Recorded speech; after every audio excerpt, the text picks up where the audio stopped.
पाटील आणि सर्व उपस्थित या सर्वांच्या हस्ते या ठिकाणी दीपप्रज्वलन केले जाते आणि दीपप्रज्वलनाने या कार्यक्रमाची सुरुवात केली जाते.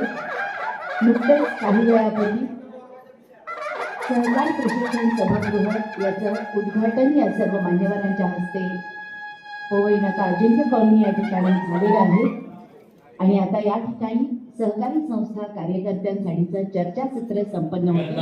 आम्ही नेहमीच ज्या ज्या अडचणी येतील त्या वेळेला त्यांच्याबरोबर आहोत, पुढे सुद्धा राहू आणि आपल्याला प्रवीण भाऊ दरेकरांचं नेतृत्व हे राज्यामध्ये सहकारामध्ये आपल्याला मिळालेलं आहे.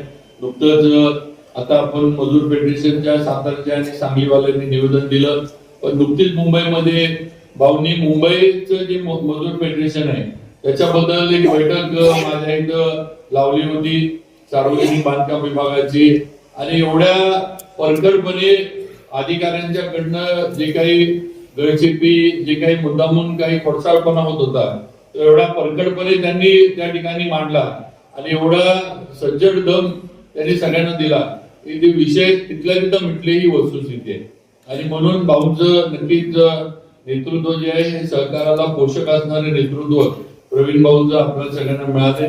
त्यांच्या माध्यमातून आपण नक्कीच पुढं देवेंद्रजींच्या कडे पाठपुरावा करून आपण जे काही आपले प्रश्न असतील, विविध समस्या आहेत, प्रत्येक क्षेत्रातल्या वेगवेगळ्या आहेत, मजूर फेडरेशनच्या वेगळ्या आहेत, पतसंस्थांच्या वेगळ्या विषय आहेत, आपलं बाकीच्या ज्या संस्था सरकारमधल्या प्रोसेसिंग असेल इतर असेल त्याचे विषय वेगळे आहेत.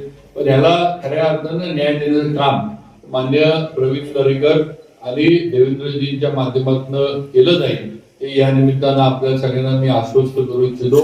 परत एकदा मी सहकार बोर्डाचे सर्व पदाधिकारी धनंजय शेडगे, शाहूराज आणि त्यांचे सर्व सहकाऱ्यांचं मनापासून यशस्वीरित्या हे आजचं मार्गदर्शन शिबिर आपण पार पाडल्याबद्दल आपलं मनापासून अभिनंदन करतो. असंच चांगलं काम करत राहावं. आम्ही सगळेजण जिल्ह्यातले तुमच्या बरोबर आहोत आणि नक्कीच या जिल्ह्यामध्ये मी नेहमी सांगितलं जायचं की सहकारात राजकारणाचे जोडे बाहेर ठेवायला लागतात, तर तसंच काम आपण या जिल्ह्यामध्ये सहकारामध्ये करतोय.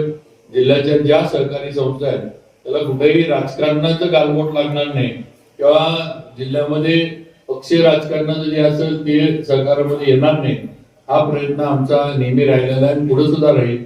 एवढंच सांगतो आणि थांबतो. जय हिंद जय त्यांच्या मुळात उभेलेला आहे असे माननीय आमदार प्रवीण दरेकर सहकार क्षेत्रातलं एक अग्रणी नाव.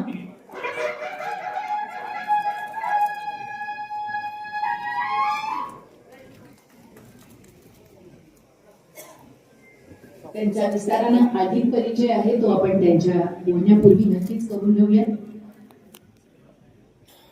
या संबंधीच्या ज्या काही उपविधीमधल्या तरतुदी किंवा सुधारणा करण्यात आलेल्या आहेत या सुधारणा सुद्धा आपल्याला माहिती असणं आवश्यक आहे. त्यासाठी म्हणून आपल्या प्रत्येक संस्थेच्या स्तरावर आपलं ग्रंथालय म्हणून या संबंधी 4 गोष्टी आपल्या संस्थेच्या स्तरावर असणं अत्यंत आवश्यक आहे.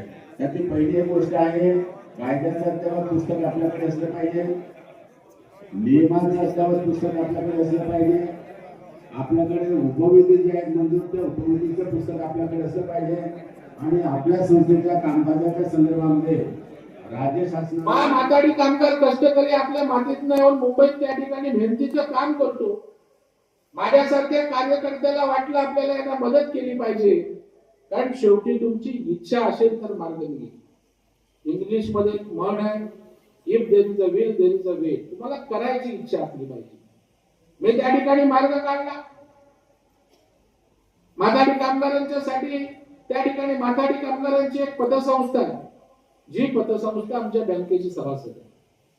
मी त्या ठिकाणी पतसंस्थेच्या मंडळींना बोलावलं, म्हटलं तुम्ही पतसंस्थेला कर्ज मागा, मी तुम्हाला त्या ठिकाणी पैसे देतो आणि तुम्ही तुमच्या ओळखीवर चेहरेपट्टीवर त्या माथाडी कामगारांना कर्ज द्या.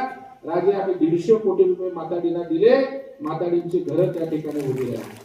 ही ताकद आपल्या जिल्हा बँकांमध्ये. आता मुंबईमध्ये अनेक बँका आहेत, नॅशनलाइज बँका आहेत, खासगी बँका आहेत. काय उपयोग त्यांचा? मगाशी आमच्या कॉम्प्युटरांनी सांगितलं ते खरं आहे, मी नेहमी सांगतो. सहकारामधला व्यासंग असणार, सहकारामधला अभ्यास असणार, त्यांच्या एवढा नेता मी सध्याच्या काळामध्ये पाहिलेला नाही. सहकार चळवळीतून अनेक नेते मोठे झाले. या सहकार चळवळीतून राज्याला मुख्यमंत्री दिलेत, मंत्री दिलेले, परंतु ती सहकार चळवळ टिकावी, ती सहकार चळवळ मजबूत व्हावी, ती सहकार चळवळ जोमाने जोपासावी, त्यासाठी त्या संस्थेमधले काही गुणदोष असतील त्याच्यावर काम करून, त्याचा अभ्यास करून, त्याच्या खोलात जाऊन त्याची सोडवणूक करणं आणि प्रचंड कष्ट उपसणं हे खरं तर प्रवीण भाऊंच्याकडून शिकण्यासारखं आहे. आणि माझं तर असं मत आहे की सध्याच्या सहकार चळवळीला ज्यांच्याकडून सर्वात जास्त अपेक्षा आहे ते प्रवीण भाऊ दरेकर, महाराष्ट्र सहकारी संघाचे ज्यांनी अध्यक्षपदी धुरा घेतलेल्या आहे, त्यांना कॅबिनेट मंत्री पदाचा दर्जा देखील मिळाला आहे, त्यांचं देखील आपल्या सातारा जिल्ह्यामध्ये मी मनापासून स्वागत करतो. या सभागृहामध्ये जो कार्यक्रम होतोय त्या बँकेचे अध्यक्ष सन्मान्य नितीन काका पाटील स्वर्गवासी लक्ष्मण तात्यांचा वारसा समर्थपणे चालवत आहेत. आपल्याला माहिती आहे किसनवीर कारखाना कोणत्या अवस्थेत होता, परंतु जर किसनवीर कारखाना परत एकदा उभा करण्याचे योगदान आणि श्रेय मला द्यायचं असेल तर नितीन काकांना द्यावं लागेल. आणि ते काका या ठिकाणी आपल्या या प्रशिक्षण शिबिरासाठी अध्यक्ष म्हणून आपलेले आहेत, त्याबद्दल त्यांचेही स्वागत करतो. अनिल भाऊ देसाई आहेत, सर्व मान्यवर आहेत. आता सर्वांचं नामोल्लेखांमध्ये वेळ घालवत नाही. आणि सर्वात महत्वाचं म्हणजे आपण जे सर्व समोर बसलेले आहेत, एवढ्या मोठ्या संख्येनं इथं उपस्थित आहात. मगाशी मी सांगितलं की सहकारातील जागृती आणि सातारा जिल्हा सहकारामध्ये किती अग्रेसर आहे हे आपल्या उपस्थितीतून दाखवते. आताच पाटील सर यांनी मार्गदर्शन केलेलं आहे, नंतरही ते मार्गदर्शन करतील. भांडे सर त्यांचंही चांगल्या पद्धतीचं आपल्याला मार्गदर्शन होणार आहे. आणि मला खात्री आहे सातारा जिल्हा सहकार बोर्डाच्या माध्यमातून भविष्य काळामध्ये देखील एक शिक्षण प्रशिक्षणाची जी चळवळ आहे ती जोमानं पुढे नेण्याचं काम मी असेल, माझे सहकारी आमच्या जिल्ह्याचे बोर्डाचे अध्यक्ष सन्मान्य जगदाळे साहेब असतील, त्याचबरोबर आमच्या सर्वांचं नेतृत्व करणारे आमचे नेते शाहूराज फाळके असतील, व्हाईस चेअरमन असतील आणि माझे सर्व संचालक मंडळ असतील, यांच्या माध्यमातून निश्चितपणानं ही पवित्र अशी शिक्षण प्रशिक्षणाची, प्रचार प्रसाराची आणि संशोधनाची चळवळ निश्चितपणानं सहकार बोर्डाच्या माध्यमातून आपल्या सर्वांच्या सहकार्यानं आम्ही पुढे नेऊ एवढा विश्वास देतो. आपण परत एकदा मी सर्वांचं स्वागत करतोय. आपण एवढ्या मोठ्या संख्येने उपस्थित राहिला त्याबद्दल अंतःकरणापासून सर्वांचं स्वागत करतो आणि माझं तात्काळ संपवतो. धन्यवाद.